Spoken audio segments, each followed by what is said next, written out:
ნაწარმოები შეიცავს თამბაქოს ნაწარმის, თამბაქოს აქსესუარის ან მოწყობილობის მოხმარებას. ნუ აიძულებთ ბავშვებს ისუნ თქვენ თქვენი კვამლი. მოწევა მავნებელია თქვენი ჯანმრთელობისათვის. ხელოვნური ინტელექტი შენმოქმედებაში. ტექსტი, ვიდეო, ფოტო, აუდიო. ერთი მოდულის ღირებულება მხოლოდ 19 ლარი. ჩვენ შევქმნით AI audience-ერი, ჩვენ შევქმნით AI news-ი, ჩვენ შევქმნით გაიდი ონლაინ მედიის AI IA და ახლა ჩვენ შევქმნით კურსი თქვენთვის. ხელოვნური ინტელექტის შენმოქმედება. ეს ხმაც ჩვენ შევქმნით ხელოვნური ინტელექტით. ეს გამოსახულებაც და ახლა შეგვიძლია გასწავლოთ შენც. ტექსტის, ფოტოს, ვიდეოს, აუდიოს შენმოქმედება. სერტიფიცირებული კურსი ნათია კუპრაშვილთან, ნინა ხელაძესთან და JRC-ის გუნდთან ერთად.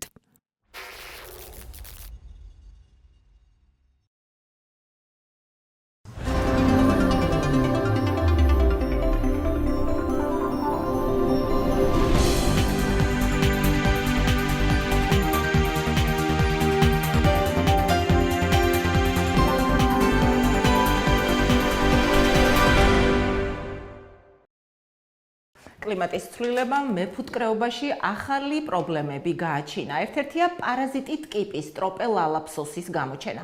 როგორ ვართმევთ თავს დაავადების მართვას და სად უჭირთ მეფუტკრეებს ყველაზე მეტად? დაავადების მართვის რა გეგმა აქვს სახელმწიფოს და რამდენად ეფექტურია ეს ყველაფერი? მოგესალმებით, ეს აგროსიახლებია და როგორც ყოველთვის მე ჟურნალისტი ბელა გელაშვილი აგროსიახლების გუნდთან ერთად, რა თქმა უნდა, გიყვებით ყველაფერს, რაც ეხება აგროს და ეხება გარემოსაც. უპირველესად უნდა ითქვას, რომ ფუტკარი მეტწილად გარემო პირობებზეა დამოკიდებული. მართალია ქართული მთის რუხი ფუტკარი სხვა ჯიშთან შედარებით მაღალ იმუნურადაა მიჩნეული, თუმცა გლობალური დათბობით შეცვლილი კლიმატი მის ნაყოფიერებასაც და სიცოცხლის უნარიანობასაც ასუსტებს. სახელმწიფო სტრუქტურებს ამაზე ინფორმაცია აქვთ. ცირა ნაფეტვარიძე, სურსათის ეროვნული სააგენტოს ვეტერინარიის დეპარტამენტის ცხოველთა განსაკუთრებით საშიში ინფექციური დაავადებების ზედამხედველობის სამმართველოს წარმომადგენელი ზედმიწევნით და დაწვრილებით გვიხსნის, რამდენად მოწყვლადია ეს პოპულაცია კლიმატთან მიმართებაში, თუმცა კლიმატთან ადაპტაციის გეგმას მისი კომპეტენციის მიღმა მიიჩნევს და არაფერს გვეუბნება იმაზე, კლიმატთან ადაპტაციის რა გეგმა აქვს ქვეყანას კონკრეტულად მეფუტკრეობისთვის. ზამთარში ოჯახი დაახლოებით 7-10,000 მუშაფუტკრით გვხვდება ზამთარს, მაგრამ ზაფხულში უკვე ერთიანად შესაძლებელია იმ მაქსიმალურ დატვირთვას თუ ავიღებთ, ჩვენ მაქსიმალურად ზომაში იზრდება დაახლოებით 40,000-მდე მუშაფუტკრით, ხო? ამიტომ სეზონურობას ამ კუთხითაც ძალიან დიდი მნიშვნელობა აქვს. ფუტკრისათვის სასიცოცხლოს მნიშვნელოვანი არის ზოგადად კონკრეტულად გარემო პირობები და განსაკუთრებით ამინდი. ფუტკარი მაშინ გამოდის, ანუ საფრენად, როდესაც ჩრდილია და ჩრდილში ტემპერატურა 14 გრადუსზე მეტი არის. მისთვის, ანუ მუშაობისთვის, ასე ვთქვათ, საუკეთესო ტემპერატურა არის 20-25 გრადუსი, ხოლო 20-25 გრადუსის უფრო მაღალი ტემპერატურა ფუტკრის მუშაობისთვის არ არის იმდენად კომფორტული, უფრო აუკლებენ ტემპს, ასე ვთქვათ, მუშაობისას და სუსტებიან და უფრო ითენთებიან. მაგრამ ნახეთ 35-36 გრადუსის ზემოთ უკვე მთლიანად წყვეტენ მუშაობას, ანუ რამდენად დიდი მნიშვნელობა აქვს ზოგადად გარემო ტემპერატურას ფუტკრის ნაყოფიერების, ანუ სამუშაო კუთხითაც, ხო? თუ ჩრდილში მაგალითად ტემპერატურა იქნება 40 გრადუსზე მეტი, საერთოდ ფუტკრები ბუდეშიც ვერ ჩერდებიან, ვერ არეგულირებენ ბუდეში ტემპერატურას და უკვე სკიდან გარეთ გამოდიან და უკვე ისინი ჯგუფდებიან სკის წინ კედლებზე ან საფრენის ქვეშ და ასე შემდეგ.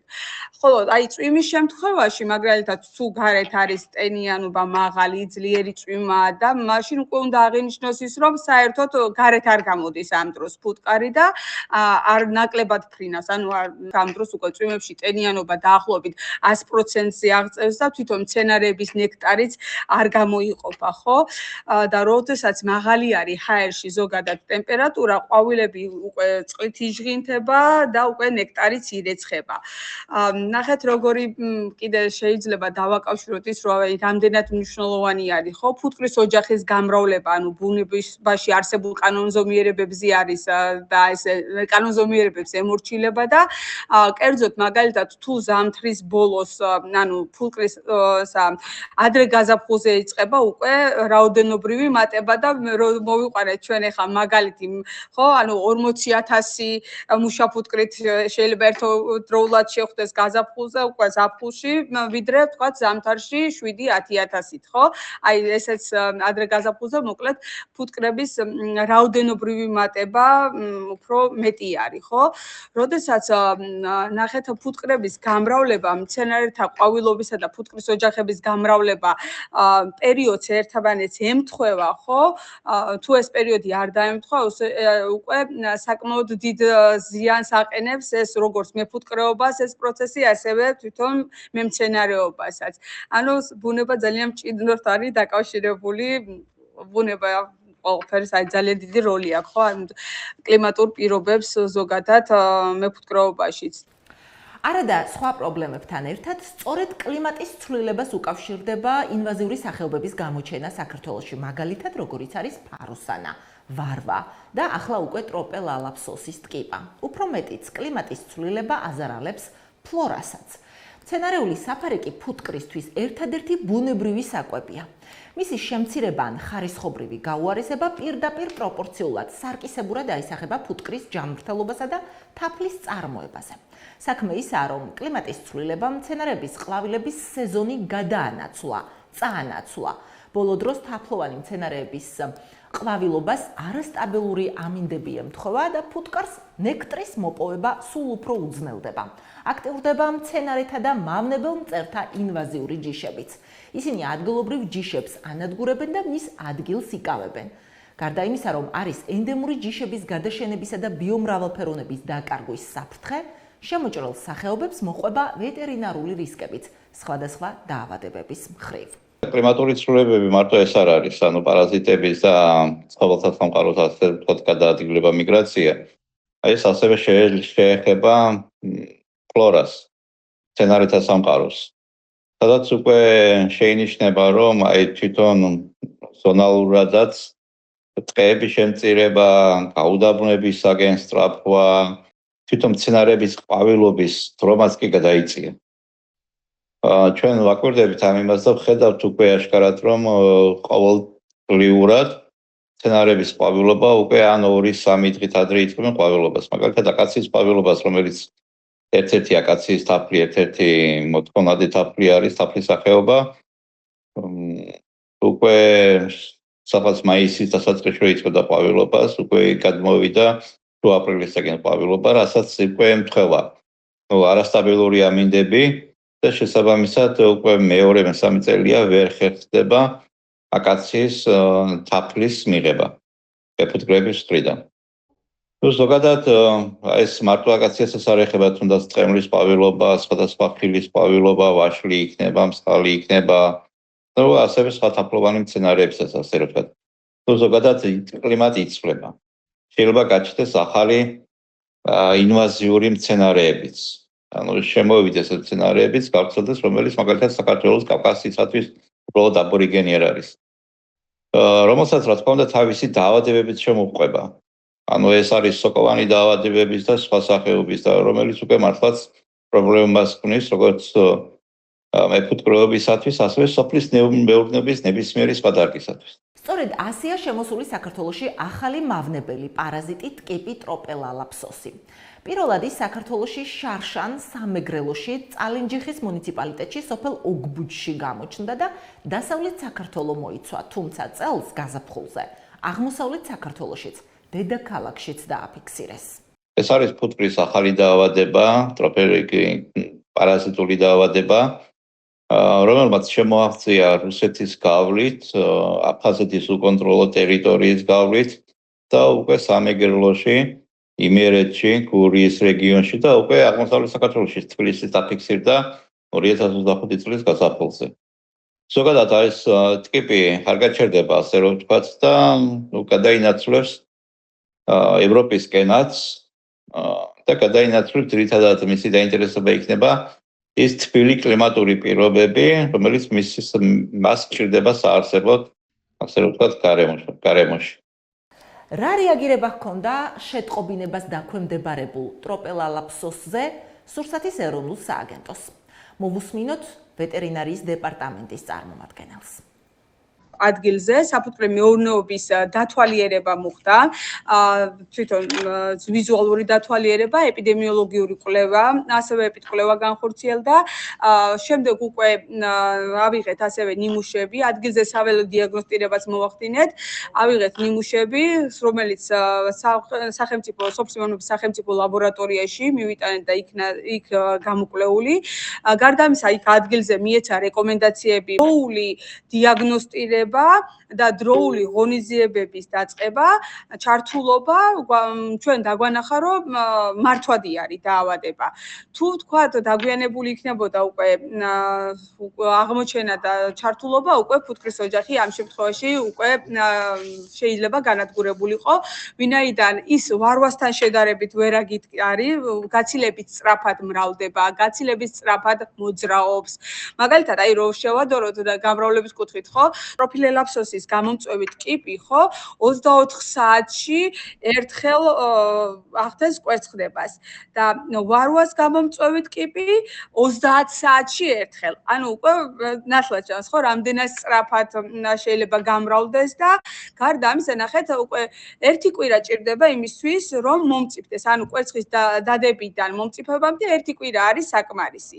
და ეს უკვე ძალიან დიდ ეკონომიკურ ზარალს გამოიწვევს. მეფუტკრე მიაყენებს ზოგადად სოფლის მეურნეობას და კონკრეტულად ამ დარგს, თუ ვთქვათ, არ მოხდა დროული რეაგირება.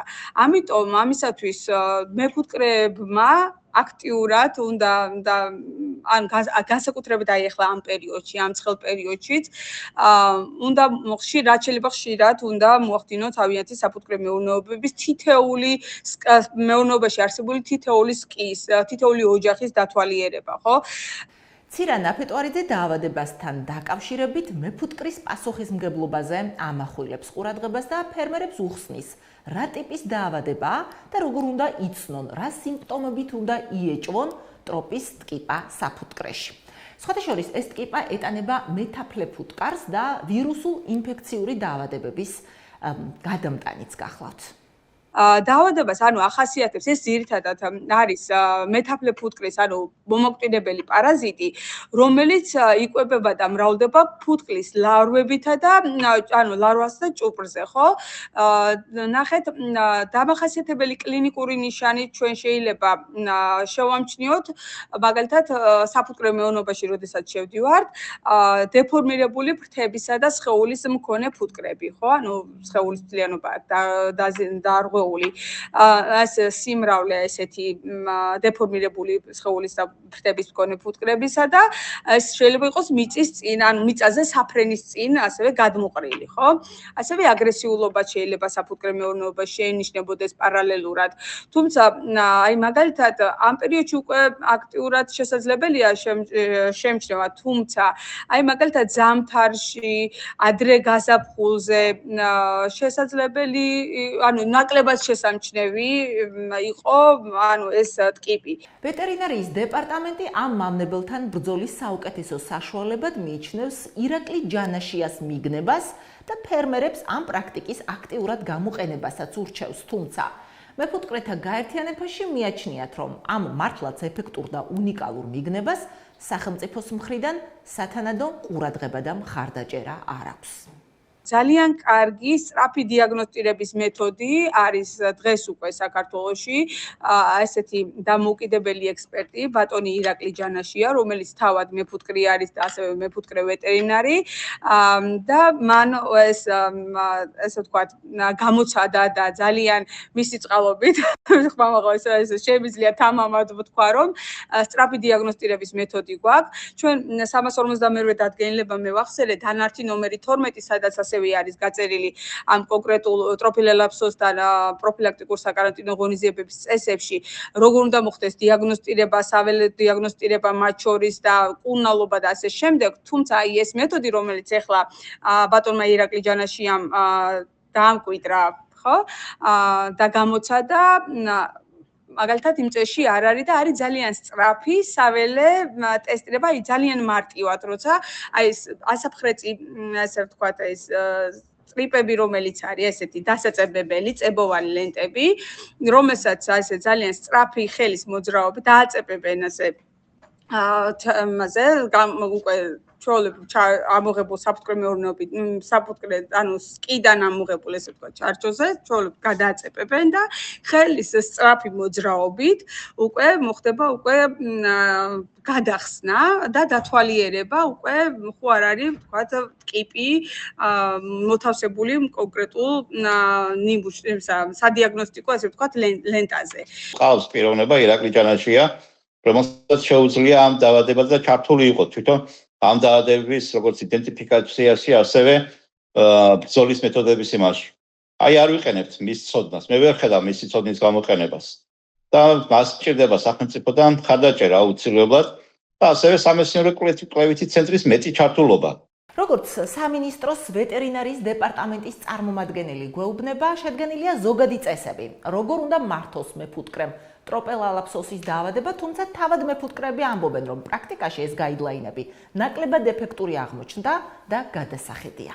ჩვენ შევიმუშავეთ გაიდლაინები მას გეგმა, როგორ უნდა მართოთ კონკრეტულ დაავადება და ეს გეგმა ასევე გადავეცით კონკრეტულად მეფუტკრეს, რომ მას გამარტივებოდა მის ღონისძიებების გატარება, ის მის პასუხისმგებლობაში იყო საფუტკრე მეურნეობაში და გარდა ამისა შევმუშავეთ ბუკლეტები და ბროშურები საინფორმაციო ხასიათის, მე შემიძლია თქვენ გაჩვენოთ აღნიშნული ესეთი და რომელიც დავარიგეთ და გადავეცით, ანუ თუ რა არის ეს ტროპილელაპსოსი და ამ კონკრეტულ საინფორმაციო ხასიათის ბროშურაში გაწერილი არის ყველა ის ძირითადი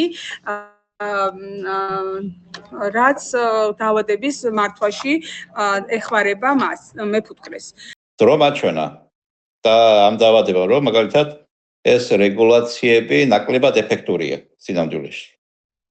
თუნდაც ის გაიდლაინი რაც გაწერილია, კი კარგია რაც გაწერილია, ასე რომ ვთქვათ, მაგრამ არაეფექტურია. ანუ უკვე მეტი ცოდნა დაგროვდა ამ დაავადებასთან დაკავშირებით, მეტი გამოცდილება, მეტი პრაქტიკა და შესაბამისად უკვე ეს გაიდლაინებში რაღაცები შესაძლებელი არის. მიდგომები შესაძლებელია. სახელმწიფოს წარმომადგენელი გვიხსნის, რა პრინციპით მონაწილეობს სახელმწიფო ტროპელალაფსოსის კონტროლსა და მართვაში, რა კეთდება მისი პრევენციისთვის. მცირე ნაფეტვარიძის განმარტებით, გარემოს დაცვისა და სოფლის მეურნეობის მინისტრის ბრძანებით შექმნილია სპეციალური სამუშაო ჯგუფი, რომელიც უკვე ორჯერ შეიკრიბა. შემუშავებულია რისკის ინიცირების დოკუმენტიც. დაავადების გავრცელების მინიმუმამდე დასაყვანად მეფუტკრეს ფუტკრის ოჯახების მცირე დისტანციაზე გადაყვანის დროსაც კი მოეთხოვება თან კონდეს ფორმა ნომერი 1. გაცემულია მკაცრი მითითებაც, რომ დასავლეთიდან აღმოსავლეთ საქართველოში დაავადების გავრცელების შესაკავებლად ფუტკრის ოჯახების მიგრაცია შეიზღუდოს, თუმცა როგორც თავად მეფუტკრეები ამბობენ, ამას არ აქვს აზრი, აღარ აქვს აზრი, რადგან აღმოსავლეთ საქართველოში ტროპელალაფსოსი უკვე გავრცელებულია. საქართველოში ფუტკრის დაავადება ტროპილელაპსოსის გავრცელების საწინააღმდეგოდ ბრძოლის ინტენსიური ღონისძიებების განხორციელების უზრუნველყოფად გარემოს დაცვისა და სოფლის მეურნეობის სამინისტროში, ანუ მინისტრის ბრძანებით სპეციალური სამუშაო ჯგუფი შეიქმნა. ჯგუფის შესაბამისი სახელმწიფო სტრუქტურების, ანუ სამეცნიერო წრეების, ასოციაციებისა და კერძო მეფუტკრეობის ჩართულობით მუშაობს. უკვე 2 შეხვედრა გაიმართა ამ კონკრეტული სამუშაო ჯგუფის და სამუშაო ჯგუფის ფარგლებში ჩვენ ერთობლივად დავგეგმეთ განსახორციელებელი ღონისძიებები, რომლებიც დაავადების ეფექტიან მართვას და მათ შორის გავრცელების მინიმიზაციას მისდებას ისახავს მიზნად. ფორმა ნომერი 1 ჯანმრთელობის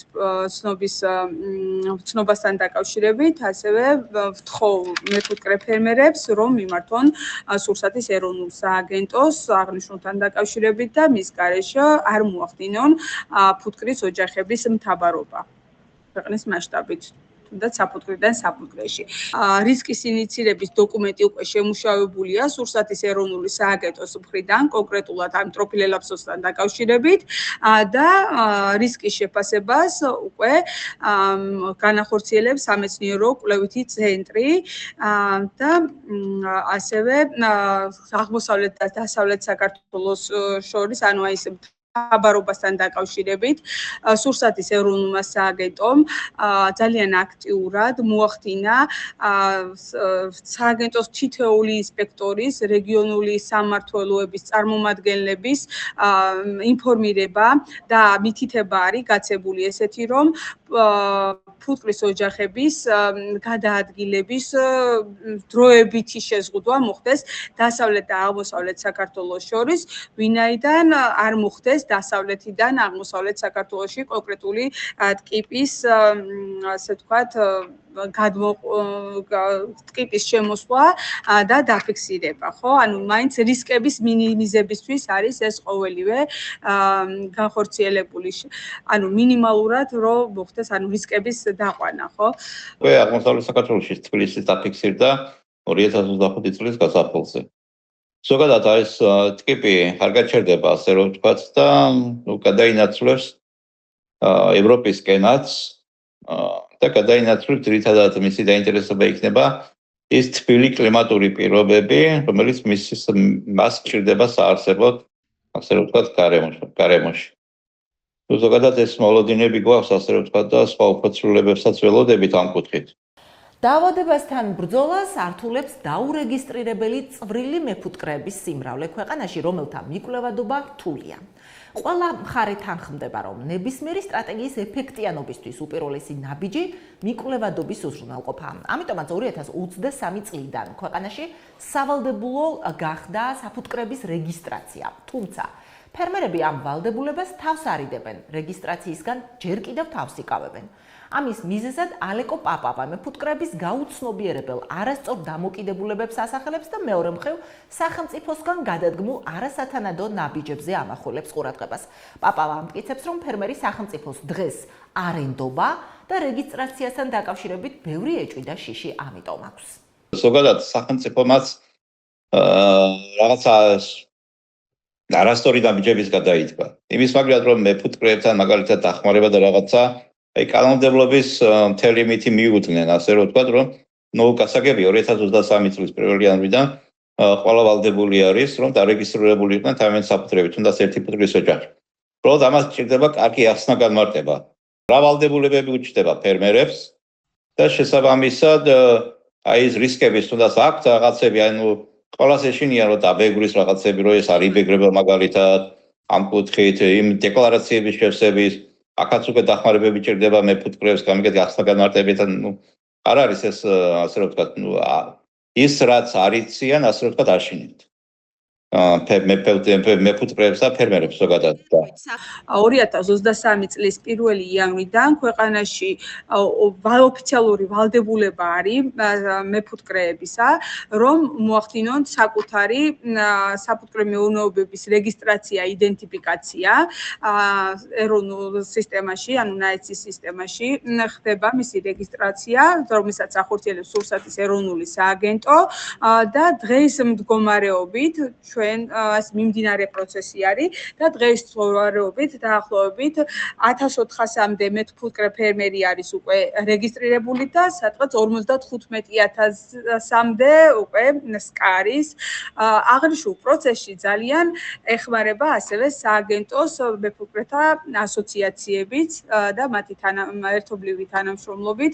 ჩვენ ჯერჯერობით ამ რაოდენობაზე ვართ გასული, თუმცა პროცესი მიმდინარე არის და თითოეული მეფუტკრის ვალდებულებაა, რომ მოახდინონ საფუტკრე მეურნეობების რეგისტრაცია ეროვნულ სისტემაში. ჩვენ ვიყავით ჩართული გარკვეულწილად ამ იმაში, უბრალოდ ჩვენ ინფორმაცია მივქონდა, აი მაგალითად თუ გადავხედავთ ტრენინგების რაოდენობაზე, იქ ამ სტრეს საზოგადოებას, დაახლოებით 3000-დან 4000-მდე მეფუტკრესთან გვიხდებოდა კონტაქტი, მაგრამ სინამდვილეში რიცხვი უფრო დიდია.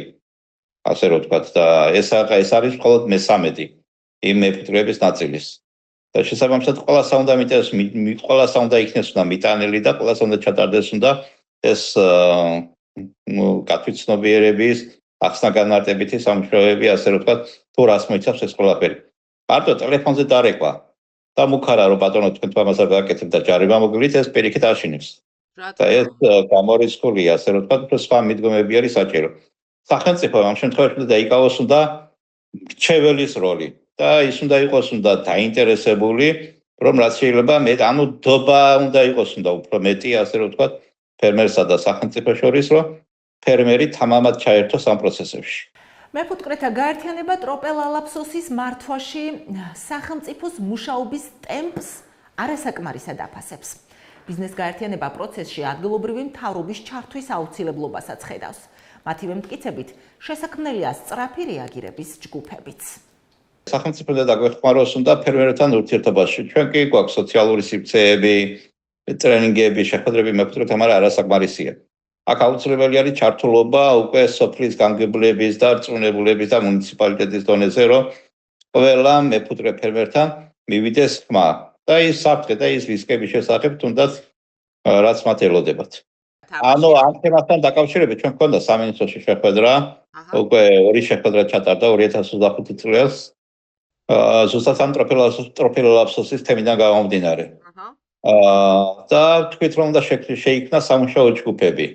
ზოგადად სამინისტროში, ასევე კვლევითი ჯგუფი, რომელიც ამ დაავადებებს დააკვირდება, ასევე სოციალური სააგენტოს, ადგილობრივი ვეტერინარების, საკონსულტაციო სამსახურების და აი სოფლის გამგებლები იქნება, მუნიციპალური სამსახურების ჩართულობით.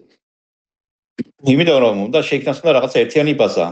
დარწმუნებულია რომ ნებისმიერმა სოფლის გამგებელმა და თუ რწმუნებულმა იცის თავის სოფელში თუ ვის რამდენი ფუტკრის ოჯახი ყავს. შესაბამისად ეს უნდა ასე რომ ვთქვათ შეიკრიბოს ეს ინფორმაციები მონაცემები. შედგეს ერთიანი ბაზა და უნდა ყავდეს ადამიანი პირი, რომელიც ყოველწლიურად მაგალითად განაახლებს ამ ბაზას. ასე რომ ვთქვათ და ასევე უნდა შეიქმნას სამსახურები, რომლებიც უშუალოდ მეფუტკრეებთან გაწევენ, ანუ აქ ტრენერებს გულისხმობ, ან სწრაფი რეაგირების ჯგუფებს, რომელიც მეფუტკრეებსთან ექნებათ ურთიერთობა, შეიძლება ბერმა მეფუტკრემ უბრალოდ ვერ განახორციელოს ის ქმედება, რაც აუცილებელია ამ ახალი დაავადების ტროპელალაფსოსის კონტროლისათვის, აღმოფხვრისათვის და სხვას საჭირდება დახმარება.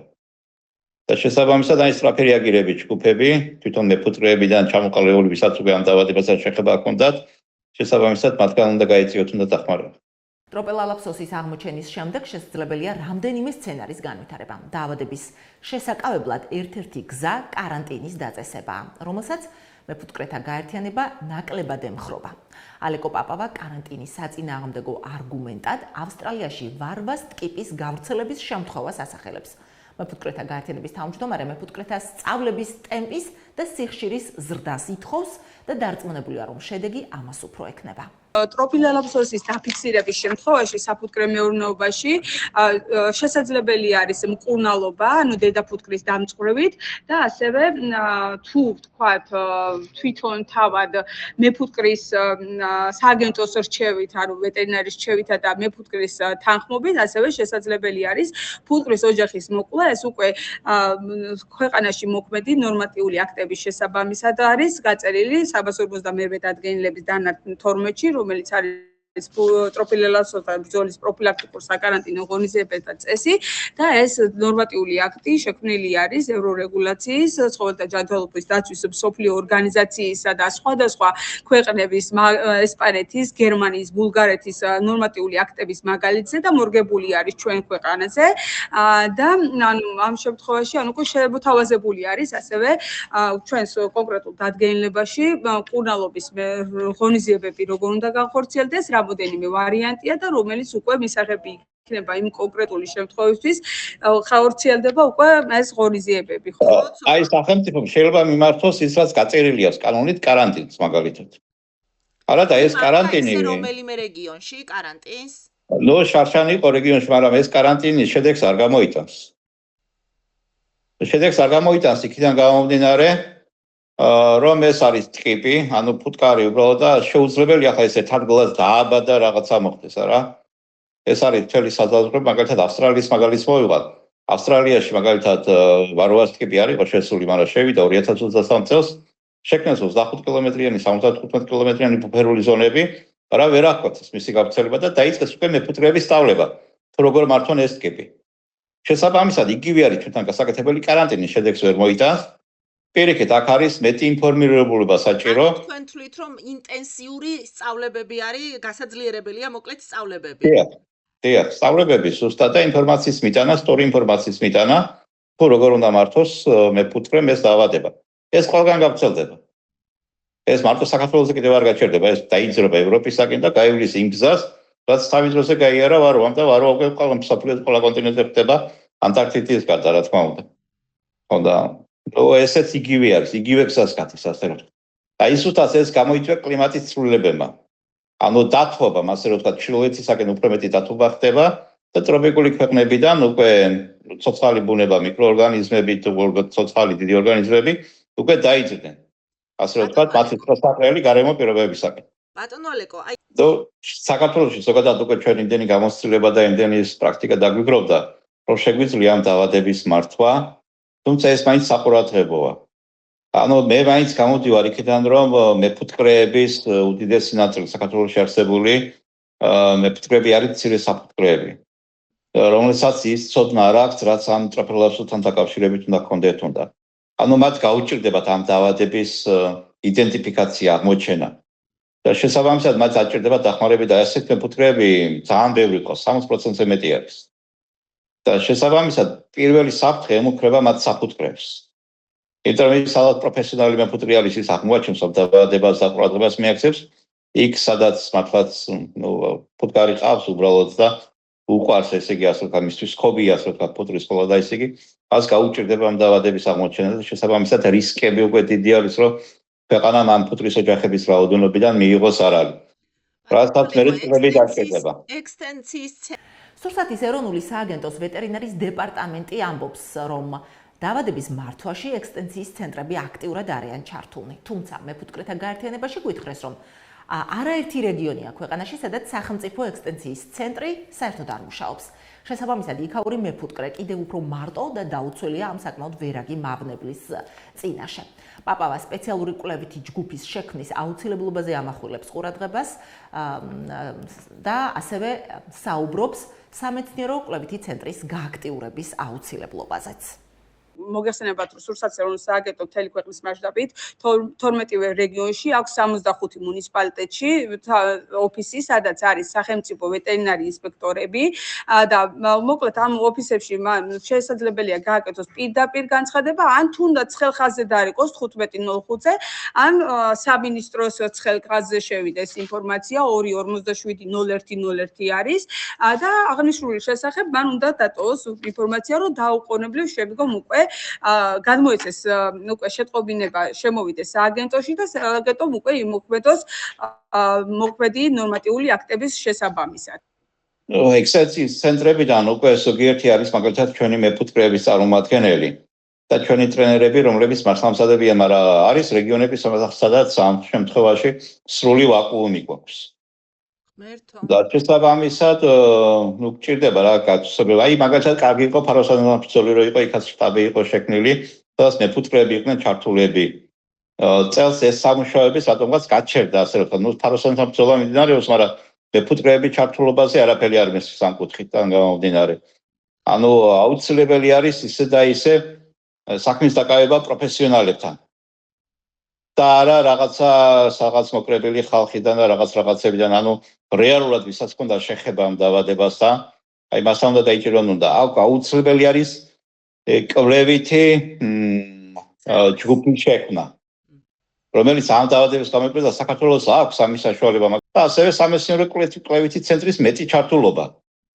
აი მარტო მუხურით არის შემოსაზღვრული სამეცნიერო კვლევითი ცენტრი და აი ფუტკრის დედების რაღაცები არა და მეფუტკრეობა მარტო მეფუტკრის დედების წარმოება ხო არ არის, აქ არის მთელი სხვა რიგი საკითხების, რომელსაც სულად ჭირდება განხილვა და გააქტიურება, ასე რომ ვთქვათ, ლაბორატორია გჭირდება, ასე რომ ვთქვათ, სოფლის მომლობის ლაბორატორია კი თარგმდება იმას აკეთებს, მაგრამ აქ სხვა პროდუქტებიც არის.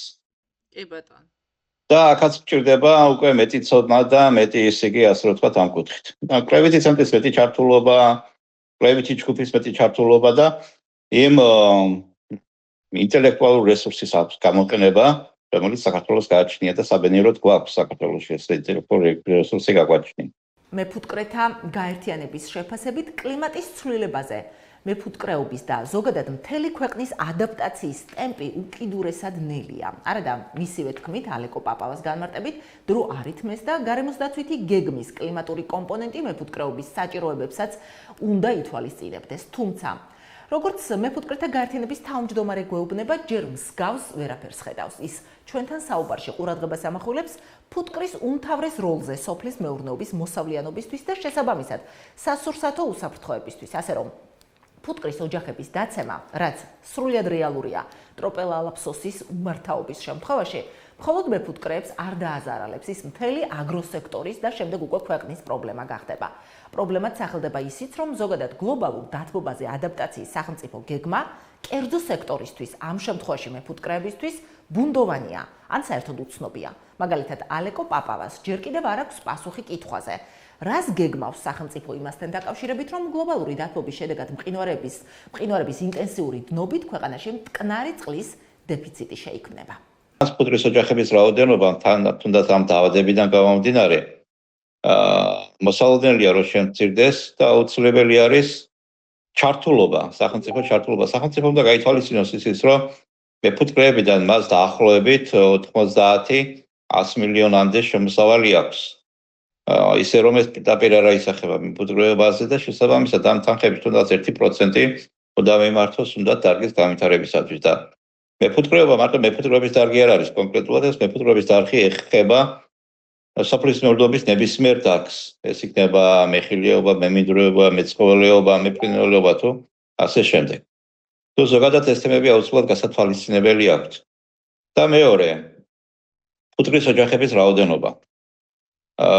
მე მაგალითად მოსმენილი მაქვს ახლა მეფუტკრეები, ძველი მეფუტკრეებიდან მაგალითად 1870-იან წლებში, როდესაც პირველად გავრცელდა ტკიპი ვაროა და ისიც თბილი ქვეყნებიდან შემოიჭრა ტროპიკული ქვეყნიდან ჩვენთან საქართველოში. იმდროინდელი ადეგი, ანუ ბებიები და ბაბუები საუბრობდნენ, რომ აი ხე გამოიტანდა ყვავილს და ეს უბრალოდ ყვავილის ხილა ჩამოყალიბება არ ხდებოდა, ანუ გამონასყლა არ ხდებოდა. შესაბამისად ეს გამოიწვია იმან, რომ ფუტკრის ოჯახების დაცემა მოყვა. იმ დროს ტკიპის გავრცელებას და უბრალოდ ამ ხემცენარეებზე არ მოხდა ყვავილის დამტვერვა და შესაბამისად უკვე მოსავლიანობაც შემცირდა. აი ზუსტად ამაზე მაქვს აქცენტები გაკეთებული, რომ ჩვენ უნდა ვისმინოთ უნდა რამენაირად ფუტკრის ოჯახების შენარჩუნებაზე და გამრავლებაზე. საქართველოს თავის ტერიტორიიდან გამომდინარე და თუ დავიანგარიშებთ, რომ მინიმუმზე ვსაუბრობ. 10 ჰექტარზე ჭირდება სამი ფუტკრის ოჯახი და ახლობით საქართველოსთვის უნდა ყავდეს 900,000-დან 1 მილიონამდე ფუტკრის ოჯახი. ეს არის აუცილებელი, თუნდაც იმ დამტვერვის უზრუნველყოფისათვის, რაც არა მარტო სოფლის ახლა დაახლოებით ეყოლება 200,000-დან 300,000-მდე ფუტკრის ოჯახი. ზუსტი ციფრი არ არსებობს, იქიდან გამომდინარე, რომ არ არის განხორციელებული, იდენტიფიკაცია, რეგისტრაცია არ არის საფუტკრეების მომხდარი და მყინვარების დათბობა. ჯერ ერთი და სახელმწიფო მემზადოთ იმთაც, რომ საქართველოში მტკნარი წყლის პრობლემა გაჩნდება. შესაბამისად, ბუნებაც შეიძლება უკვე ინვაზიური სახეობები ჩნდება. არ ვიცი, წინ რა იქნება, რაღაცა მოდელი შესაქმნელი არის რა მოგველის და რა მოხდება, ასე რომ ვთქვათ, საქართველოში და წინ უნდა მოხდეს ამ კატაკლიზმებისათვის მომზადება. და ჯერჯერობით მე მსგავს არაფერს არ ვხედავ. თუნდაც იქიდან გამომდინარე, რომ აი ქარსაფარი ზოლებს ვლაპარაკობ, ქარსაფარი ზოლებსაც უდიდესი მნიშვნელობა აქვს. და შესაბამისად მისი აღდგენა უნდა მოხდეს და აქ კიდევ ხედავ, რომ რაღაც 2026 წლამდე თუ 2027 წლამდე არ მოხდება ამ ქარსაფარი ზოლების ასე ვთქვათ რეგისტრაცია და რაღაცები და მისი აღდგენითი სამუშაოები ჩატარება. ანუ არ არის ვაგვიანი, ძალიან ვაგვიანი ასე ვთქვათ კი. ანუ მოემზადოს ამ კლიმატურ ცვლილებებთან დაკავშირებით და ჩვენ მართლა კავკასიაში ბევრი პრობლემები გვაქვს. თუნდაც 90-იანი წლებიდან გამომდინარე, სადაც ტყეები ჩეხებოდა, ასე რომ ვთქვათ, ქარსაფარი ზოლები გაიჩეხა. აუცილებელი არის სამუშაოების დაწყება და ამ ქარსაფალი ზოლების სასწრაფო აღდგენა. ვინაიდან ნიადაგის ეროზიაც და სხვა რაღაცებიც ესეც ერთ-ერთი თამდები პროცესია ამ კლიმატური ცვლილებების. აი ქარსაფალ ზოლებში გამოხდეს უნდა ჩაშენება იმ თაფლოვანი მცენარეების, ყვავილის მომცემი მცენარეების, რომელიც აუცილებლად მოიზიდავს დამამჭერიანებელ მწერებსაც. და აქ მარტო ფუტკარს არ არის საუბარი, თუმცა ფუტკარს უდიდესი მნიშვნელობა აქვს სოფლის მეურნეობისათვის და ზოგადად კაცობრიობისათვის, ვინაიდან მისი დამტვერვით 80% საკვები პროდუქტები და არა მარტო ადამიანისათვის, არამედ მთლიანი სოფლის მეურნეობის დარგისათვის მიიღება ფუტკრის დამტვერვის საშუალებით. და ეს უნდა გავითვალისწინოთ უნდა. და მოკლედ, ტროპელალაფსოსი უდაოდ იმოქმედებს მეფუტკრეობაზე საქართველოში, რადგან ეს გახლავთ ახალი და უცნობი პარაზიტი, რომელიც მოითხოვს განსხვავებულ მენეჯმენტს და მკურნალობას და მეფუტკრეებს მოუწევთ მისი მართვის სწავლა. რაც უფრო სწრაფად მოახერხებენ ამას, უფრო ნაკლები ექნებათ დანაკარგი და ეკონომიკური ზარალი მათ საფუტკრეებში. ამით აგროსიახლეები დასრულებულია. ყველაფერზე რაც ეხება აგროს და გარემოს გიყვებით ჩვენ და არავინ ჩვენსავით ამომწურავად. რეგულარულად თავაზობთ მასალებს, სტატიების, აუდიოს და ვიდეოს სახით ჩვენს Facebook გვერდზე აგროსიახლეები მოიწონეთ და გამოიწერეთ ჩვენი სოციალური ქსელი, მოგძებნეთ და გახდით ჩვენი მიმდევრები Instagram-ზეც და გამოგვიწერეთ YouTube-ზეც. ჩვენს გადაცემაში აგრარულთან ერთად ვსაუბრობთ სოციალურ-ეკონომიკურ საკითხებზეც, რადგან ეს ყველაფერი სოფლების და რეგიონების განვითარების აუცილებელი წინაპირობაა. რა თქმა უნდა, აქტუალობიდან გამომდინარე, ფოკუსში ვტოვებთ კლიმატგონივრულ რეპორტინგსაც. თქვენც შეგიძლიათ სხვათა შორის შემოგთავაზოთ თქვენთვის საინტერესო და აქტუალური თემები და ვეცდებით ექსპერტული მოსაზრებებით, ყველა მხარის ჩართულობით გავაანალიზოთ თქვენი შემთხვევა. მოკლედ, ძალიან აქტიურები ვართ ონლაინ და ინტერაქციულები თქვენთან აუდიტორიასთან. ჩვენი გადაცემის ნახვა კი შეგიძლიათ როგორც აგროგარემო ტივისა და მაუწყებელთა ალიანსის წევრი რეგიონული მაუწყებლების ეთერებით, აგრეთვე ვებგვერდზე აგროგარემოჯი. ერთი კვირით გამშვიდობებით. ნაწარმოები შეიცავს თამბაქოს ნაწარმის, თამბაქოს აქსესუარის ან მოწყობილობის მოხმარებას. ნუ აიძულებთ ბავშვებს ისუნ თქვენ თქვენი კვამლი. მოწევა მავნებელია თქვენი ჯანმრთელობისათვის. ყოველთვის მჯეროდა, რომ არ არსებობს გამბედაობა შიშის გარეშე.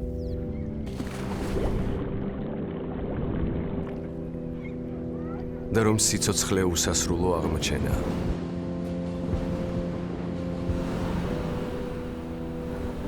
რომ თავის რწმენა შეუძლებელს შეგაძლებინებს. და დაკარგული მხოლოდ ის არის, რაც თვითონ დათმე. ეს გვინდა წარმოგიდგინოთ ჩვენი TBC-ის ბრენდინგი, ჩვენთვის ეს ძალიან მნიშვნელოვანი საკითხია.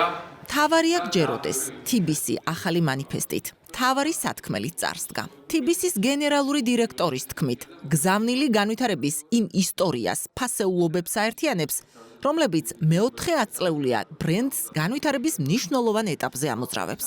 ეს დარწმუნებული არის ჩვენს 33 წლის ისტორიაზე, ჩვენს კულტურაზე, როგორ მოვიდა TBC დღევანდლამდე და მართლაც მნიშვნელოვანია ეს თითოეული TBC-ელისთვის. თავარია გჯეროდეს, იმიტომ რომ ბოლო 33 წლის განმავლობაში TBC დიდი ისტორია გაიარა, საწყისიდან იმამდე, როდესაც დღეს ვარ ჩვენ საერთაშორისო კომპანია და თავარია გჯეროდეს, ეს არის TBC-ელებისათვის ის მახასიათებელი, რომელსაც ჩვენი თავი დავაჯერეთ, რომ ყველაფერის მიღწევა შესაძლებელია და სწორედ ამის ამ ახალი მესიჯით გვინდა წარვადგინოთ TBC-ის სახელი. ჯეროდა, რომ გამარჯვება ბრძოლის შემდეგ უფრო ტკბილია. და რომ მიზანის სიბნელეში გზას გაგინათებს.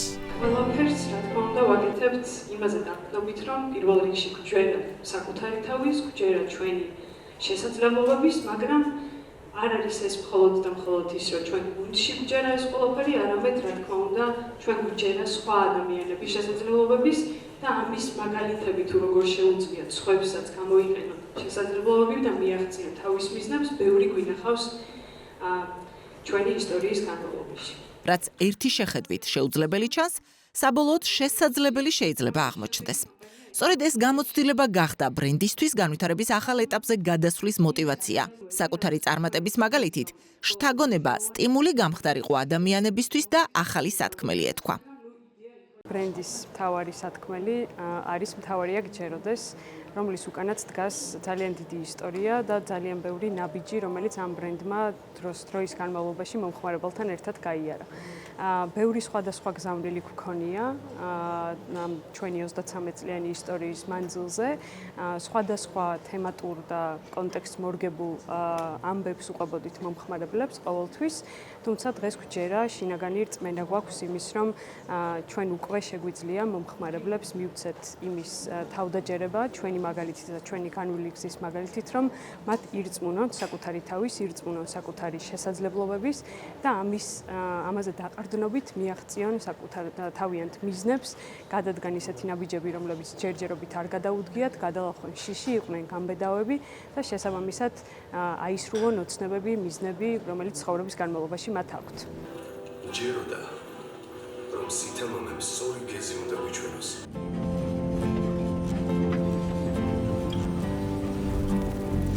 ინდივიდების გაბედული გადაწყვეტილებები ქმნიდნენ ხოლმე იმას, რაც შემდეგ მომავალში ისტორიული კანონზომიერებები ხდებოდა. ამ კამპანიის მთავარი გზავნილი არის, რომ ადამიანებს, ინდივიდებს მიუხედავად ყველანაირი დაბრკოლებისა, მიუხედავად იმ გარემო პირობებისა თუ იმ სიტუაციის, რომელშიც ვიმყოფებით, ყოველთვის უნდა გვჯეროდეს ჩვენი თავის და თუ ჩვენი თავის გვჯერა და გვაქვს ჩვენი თვითრწმენა, შეუძლებელი ფაქტობრივად არაფერი არ არსებობს და როგორც ბოლოს კლიპში ამბობს, ჩვენი კლიპი ამბობს, არ არსებობს არაფერი, რაც არ გამოვა, როცა ადამიანს საკუთარი თავის ჯერა, იმიტომ რომ ჩვენც ასევე გვჯერა, რომ ადამიანის შესაძლებლობები არის განუსაზღვრელი და ფაქტიურად ულევი არის ის, რისი გაკეთებაც თითოეულ ადამიანს შეუძლია.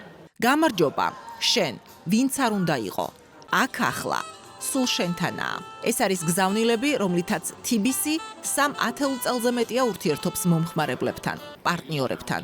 ამჯერად კი უკვე ბრენდის ახალი მანიფესტია, თავარია გჯეროდეს. და არ არსებობს არაფერი, რაც არ გამოვა. რადგან ამ ამბის დასასრული გამარჯვებაა. რადგან ამ ამბის დასასრულიც დასაწყისია. თავარია გჯეროდეს.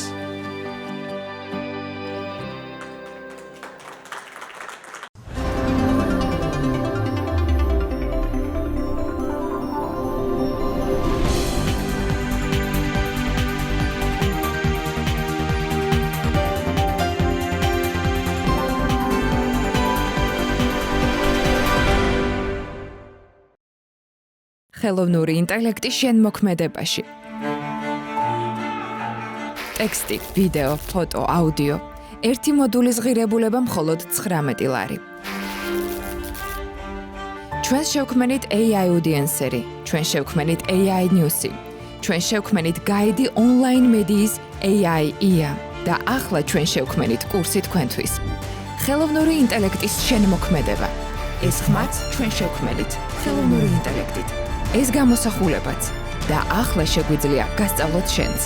ტექსტის, ფოტოს, ვიდეოს, აუდიოს შენმოქმედება. სერტიფიცირებული კურსი ნათია კუპრაშვილთან, ნინა ხელაძესთან და JRC-ის გუნდთან ერთად.